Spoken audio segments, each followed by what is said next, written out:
முதலமைச்சர் இன்னைக்கு ஒரு ஸ்கிரிப்ட் எடுத்துட்டு வந்திருக்காரு. அந்த ஸ்கிரிப்டை அவர் பேசி முடிக்கிற வரைக்கும் நான் யாருக்கும் பதில் சொல்ல மாட்டேன்.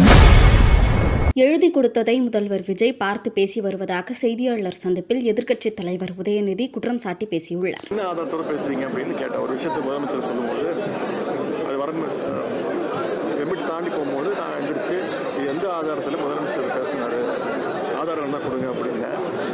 எந்த ஆதாரமும் கொடுக்கல. ஆனால் சபாநாயகர் முதலமைச்சர் மீண்டும் பேசுவார் அப்படின்னு அனுமதிச்சார். முதலமைச்சர் இன்னைக்கு ஒரு ஸ்கிரிப்ட் எடுத்துட்டு வந்திருக்காரு.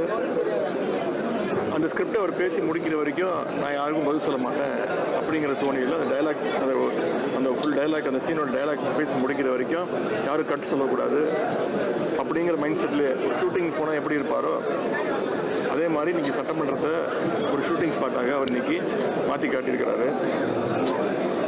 நேற்று நான் அவ்வளோ கேள்வி கேட்டேன். ஒரு விட எதிர்த்து வாய் திறக்காத முதலமைச்சர் இன்றைக்கி ஃபுல் டைலாக்கையும் ஒப்பிச்சு வந்துட்டு இன்றைக்கி அதை முழுசாக பேசியிருக்கிறாரு. தொடர்ந்து நீங்களும் ஊடகங்களும் செய்தியாளர்களும் அவர்கிட்ட கேள்வி கேட்க எவ்வளவோ முயற்சிகள் எடுத்துகிட்டு இருக்கீங்க. உங்களுக்கும் பதில் சொல்ல மாட்டேங்கிறாரு. அசெம்பிளியில் எங்களுக்கும் பதில் சொல்ல மாட்டேங்கிறாரு. ஒரு முதலமைச்சராக நாங்கள் அவர்கிட்ட எதிர்பார்க்கறது நாங்கள் கேள்விகளுக்கு மக்களுடைய கேள்வியை தான் நாங்கள் கேட்குறோம். மக்களுடைய கேள்விகளுக்கு ஒரு முதலமைச்சர் பொறுப்பாக பதிலளிக்க வேண்டும். இதுதான் நாங்கள் எதிர்பார்ப்பது, மக்களும் அவர்கிட்ட எதிர்பார்ப்பது. செய்திகளை உள்ளது உள்ளபடி தெரிந்து கொள்ள ரெஃப்ளெக்ட் நியூஸை சப்ஸ்கிரைப் பண்ணுங்க.